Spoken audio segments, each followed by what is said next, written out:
Congress party ఎన్నికల manifesto 2023లో ఇచ్చినటువంటి మేనిఫెస్టోలో క్లియర్గా కామారెడ్డి డిక్లరేషన్ గురించి మాట్లాడడం జరిగింది 16వ పేజీలో.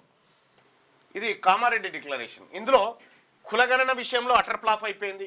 బీసీ కమిషన్ నివేదిక ఆధారంగా అధికారంలోకి వచ్చిన 6 నెలల్లోపే బీసీల రిజర్వేషన్ల పెంపు అది మోసమే చేసింది. కొత్తగా స్థానిక సంస్థల్లో 23 నుంచి 42% రిజర్వేషన్ పెంపు చేస్తామని చెప్పి అది మోసమే చేసింది.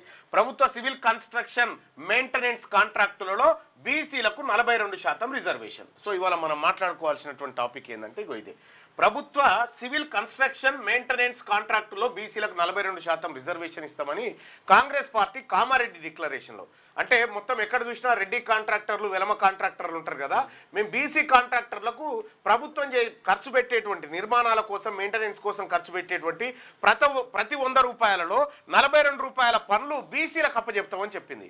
కానీ ఇది ఇవ్వకపోగా, బీసీలకు కాంట్రాక్టులు ఇవ్వకపోగా మీది నుంచి బీసీలకు రావాల్సినటువంటి బిల్లులను తొక్కిపెట్టింది. బీసీ కాంట్రాక్టర్లు లేకుండా, బీసీ కాంట్రాక్టర్లను దరిదాపుల్లో కూడా ఇందులో భాగస్వామ్యం లేకుండా నయవంచనకు గురి చేసింది ప్రస్తుతం ఉన్నటువంటి కాంగ్రెస్ పార్టీ. సో బీసీ కాంట్రాక్టర్లు లేరా? బీసీలకు పనులు చేయడం రాదా? సో బీసీలది వదిలేయి. మరి మీరు ఓసీలు మెగా కృష్ణారెడ్డి మీరు అందరు కలిసి కట్టిన కాళేశ్వరం కూలింది కదా కాళేశ్వరం. అనేకమైనటువంటి మీ కన్స్ట్రక్షన్లన్నీ నాశనం అయిపోయినాయి కదా. అంటే మీ ఓసీల ప్రభుత్వంలో ఓసీలు కాంట్రాక్టర్లు ఉంటే జరిగిన నష్టం అది.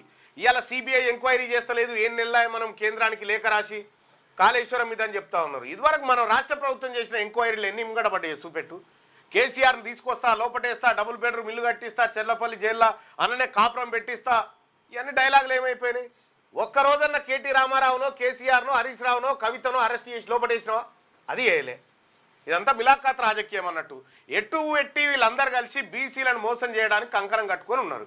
బీసీలకు ఉన్నటువంటిది ఒకే ఒక్క ఆప్షన్, బీసీలు పోరాటంలోకి దిగి ఈ రాజ్యాన్ని బీసీలు హస్తగతం చేసుకున్నప్పుడు మాత్రమే బీసీల సమస్యలకు పరిష్కారం దొరుకుతుంది.